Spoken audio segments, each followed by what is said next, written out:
Good morning. Hope everybody's having a good Friday. So far, I am trying out a game that just went up on itch.io. It's made by a friend of mine, and it is, so far, I haven't actually seen anything of the game other than some early workings, so I'm really excited to kind of jump into it with you guys. So, we shall begin. It's going to be a lot of reading, so be prepared to hear my voice a lot. Alright, you wake up on the banks of a swamp. You have no memory other than the fact that you were at a picnic with your lover, Emery. Concerned about their well-being, you... I would probably say I'm gonna get my bearings, just because that would make the most sense to me. So that's the choice I'm gonna make. Okay, before you can start walking back to town, 2 raccoons cross your path. Curious, you follow the raccoons. I would always follow raccoons. The raccoon leads you to the abandoned picnic site. You see something half buried in the mud. You pick it up. Collected broken locket. Oh! This is so cool. I love I love writing-based games because I played a lot of typing games when I was a kid.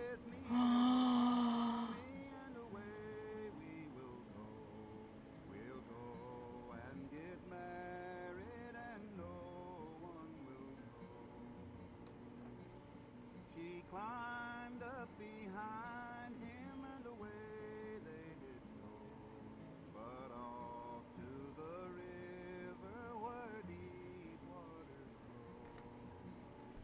flow. Oh, I know I shouldn't, but I really want to. I want to stay in here more. This man continues to float on. His song goes with him.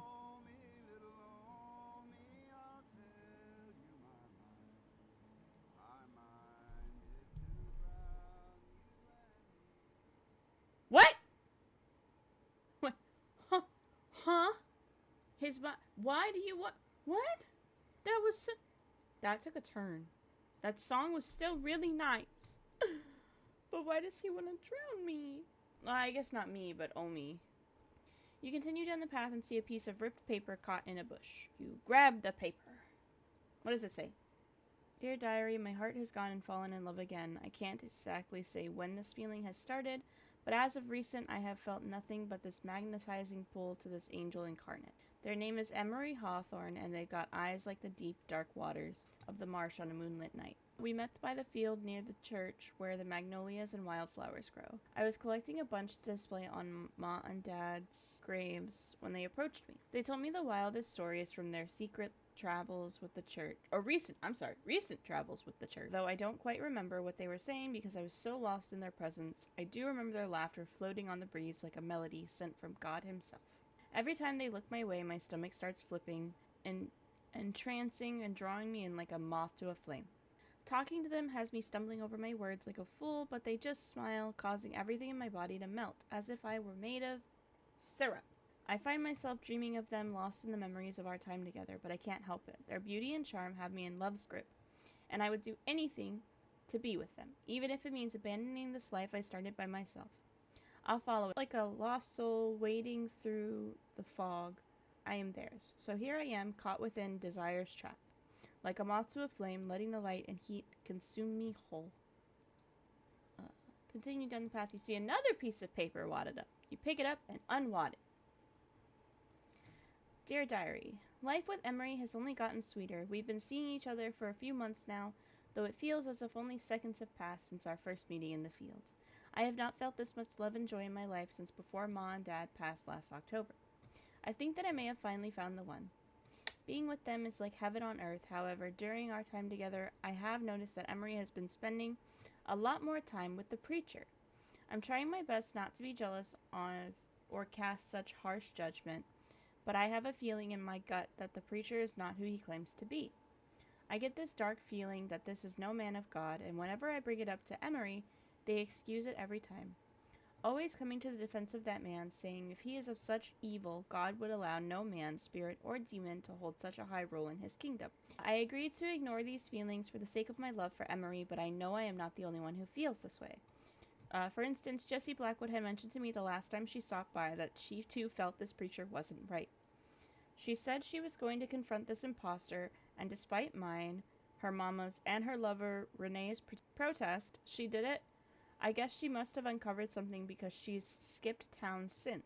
Nevertheless, I promised Emery I would drop it. I can't ignore this gut feeling about this holy man of the land.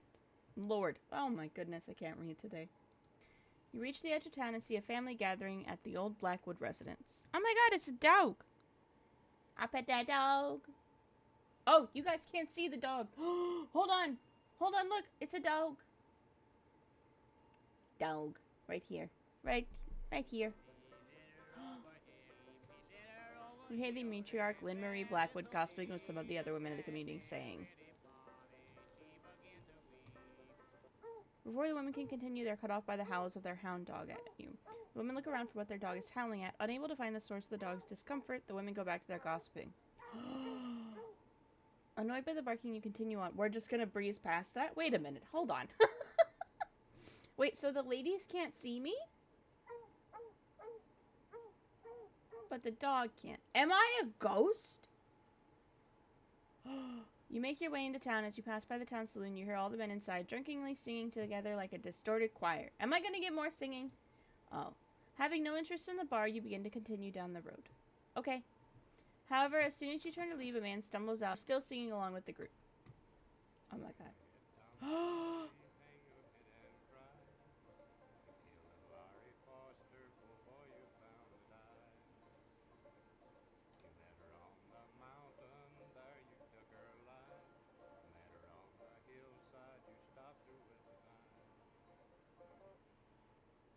As he finishes his part, he trips over himself and falls asleep in the dirt. I'll go over and help him, because I'm a nice person. As you go over to the man, you try to wake him and roll him over. The man stirs, opening his eyes slightly. One check. The man's eyes shoot open. He sits up rapidly, yelling. The man jumps to his feet and stumbles around, still drunk and trying to get his footing. Swinging his arms as if they were empty sacks of straw, he hollers. Oh, I forgot to tell you guys. This takes place in, like, old-timey Louisiana.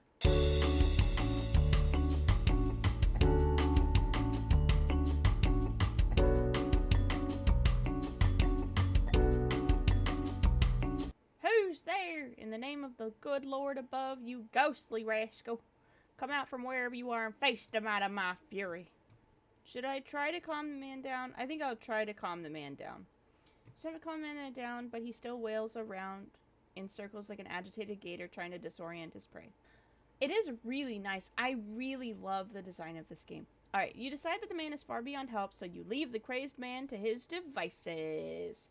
Worried for your own life at the hands of this feral creature, you leave the man to his devices and beeline for safety and familiarity at Emery's house. Why would you go around the back of the house? On the porch of the house, you notice a note stuck under the bottom of a rocking chair. You pick it up. Oh, another diary entry. Okay, dear diary. I am going to keep this short. I know that I said I would drop my feelings against the preacher for Emery, but I am... Do you think the preacher did it? Okay, I'm sorry. I'm gonna... Okay, I know that I said I would drop my feelings against the preacher for Emery, but I am growing concerned with the time they are spending with the preacher. Emery is acting more distant, and they are quite jumpy when they are around me. The only time I see my Emery is when they invite the preacher over. Due to his rise in visits, I have noticed that the preacher has been trying to get more friendly with me. I am not fond of the preacher and his attempted advances, and I can tell that Emery isn't either by the flame that lights up their eyes with each advance. But they don't do anything to stop it. They are acting as if they are worried the preacher would do something if they did try to stop him. This isn't the Emery that I met in the field that summer day. This is someone I am struggling to recognize. I fear that they may either go crazy or do something to me. I'm telling you that preacher is bad news, and I think he ruined my Emery. No. Brushing off this note is another one of Emery's wild stories. You make your way inside in hopes to finally be reunited. Call to them, but there is no response, so you...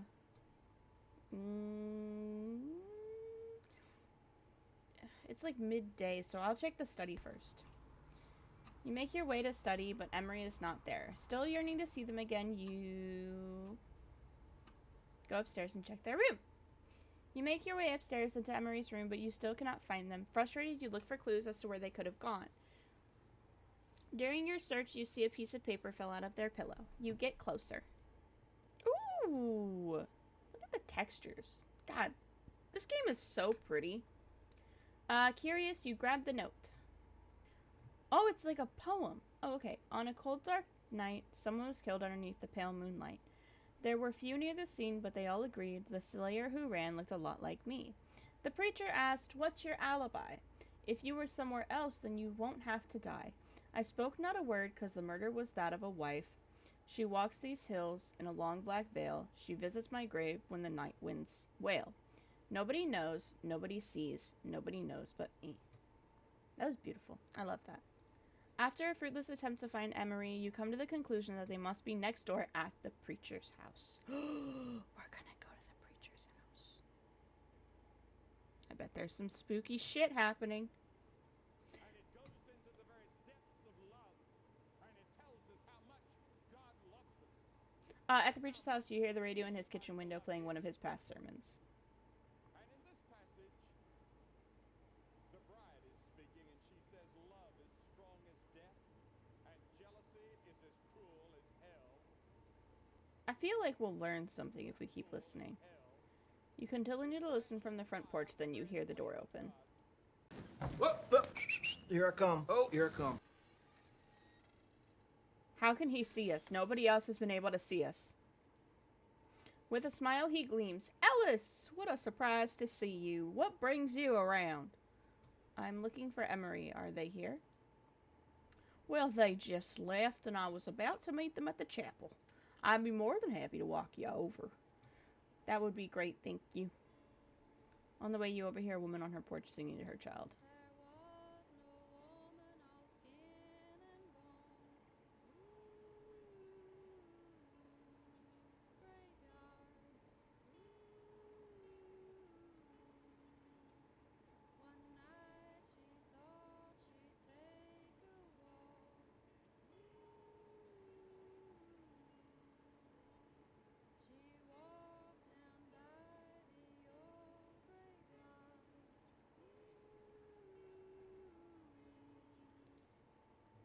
The preacher hums along as you both make your way to the church. Alright, once you both get to the church, the preacher opens the door for you and gestures. "After you." I don't trust him. Walk into church. Alright. You both enter the chapel. As the preacher closes the door, you realize you two are alone. Yep, I didn't trust him. "You know, Ellis, I was pleasantly surprised to see you. We all thought you were dead." "What? Dead? Why would I be dead?" "Because I told Emery to kill you." "My dear Ellis, as a faithful man of the Lord, it weighs heavily upon my soul to endure the turmoil and jealousy that you have brought unto me." Was he trying to steal my wife? "You have always been the talk of the town, causing those within the parish, including myself, to sweat like a pig just to get the chance to speak to you. So to see you with such a simpleton like Emery ruined me. I knew you deserved better. I knew you deserved me." "Huh?" "I felt my father was calling on me to save you, so I did everything I could to follow his orders, including taking naive Emery under my wing and mentoring them. I convinced them that you were too good for them and that you deserved a real man who will guide you to the Lord's kingdom." Oh my God. "However, as I spent more time with them and you, I soon realized I was wrong. The Lord did not put you into my life as my partner, but as a temptation sent by Satan himself to test my faithfulness to Jesus Christ." Oh my God. "So from that point on, my mentorship with poor Emery became more of a training them to see you for the lustful demon you are and to end your reign." That's crazy. "You flaunt yourself around, tainting this town and poisoning my parish with jealousy, and as the Lord's humble servant, I refuse to let you continue your antics. I convinced Emery that the only way to truly secure their spot in heaven and be seen as great in our Father's eyes is by taking you to the swamp, a place as vile and evil as yourself, and drowning you." Oh my God. "Sending you back to the hell you came from." Alright. That's insane. I guess this is supposed to be set in 1958, though, so it also makes sense. Now, of course, I didn't expect the poor soul to do it correctly, but I was proven wrong. They did it. They followed the Lord's orders and killed the evil within you, and it shows just by the mere fact that your soul is stuck here, proving the everlasting truth that God loves you, but not enough to save you. Oh. So what are you going to do? Oh, what are you gonna do? Would you be free from the burden of sin? There is power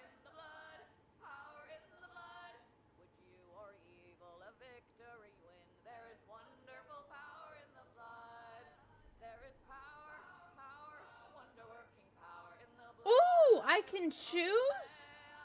There is power, power, wonder-working power in the precious blood of the Lamb. Oh! Okay. I feel like there were two options there. I want to see what the other one does. Also, this starting is so pretty. Alright, back to, go right to town. I really like the inclusion of these ballads because it hints at the fact that you're dead and you were murdered. So it's really interesting to see how that plays into what is actually happening. The door, you realize you two are alone. That's so scary.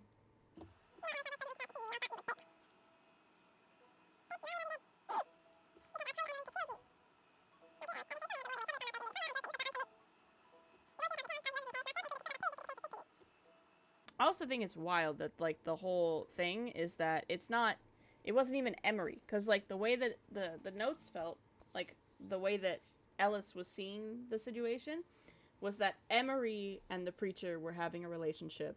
So, like, Ellis felt like the preacher was trying to get with Emery. And it's actually been the reverse the whole time. Ellis is talking in the diary about the preacher, like, making suggestive attempts toward them, and like Emery sitting in the background not reacting but being jealous. So like I could see where, okay, that's really neat, and it's really interesting to think about.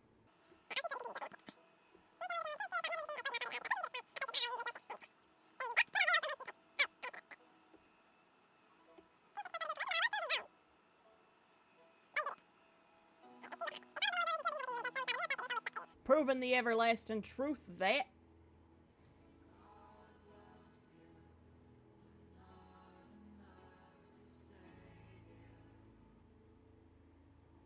so what are you going to do?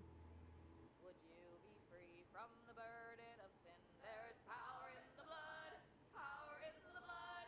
Would you or evil a victory win? There is wonderful power in the blood. There is power, power, wonder-working power in Alright, we're gonna choose remain on the mortal plane this time.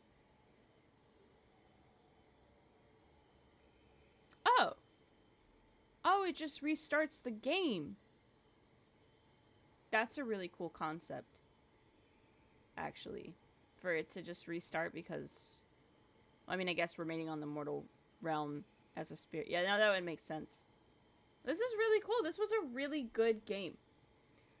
I know some people, like, prefer the faster-paced horror games, or, like, psychological thriller games. But this is really good. It makes you think. Oh, yeah, I know. Yeah, this is an award-winning game, guys. I love this. And it's not so much of a thinker that, like, you're lost by the time you get to the end, because you're kind of like, I don't trust the preacher. I don't, like, you get those seeds of doubt as you move through the game, and it's if you make the certain choices, like, it becomes more and more obvious that, like, you're dead, which is really cool. It's a really cool concept. And yeah, and the stylization and setting, like, the images, again, these photos were collaged by Cody. So the fact that these are real, I believe most of them are real images that were put together in photographs that they took. So it's amazing how like, just how well everything falls into place together and how beautiful everything is. Hope that we get more like this in the future, but I also know it's not super easy to make a whole game, so I definitely love this, and Cody, you did an amazing job. Definitely be proud of yourself. This is an award-winning game for a reason, and it really shows that you don't have to have a scary monster to make a good game. The inclusion of, like, periodic points where there's actual singing coming through is wonderful. The words blend so well with what's going on in those moments, and the hinting that those songs give is also amazing. Overall, an incredible game, and I'm really, really grateful that I got to play it. That being said, If anybody else wants to play it, let me get out of full screen. If anybody else would like to play it, it'll be in the description of my video. Because I do feel like people should play this game. You should experience this for yourself. It is a really good game. I love it a lot. Hey guys, thank you so much for watching this video. If you liked this one, remember to check out the other videos I have on my channel. Like, subscribe, and share this with your friends.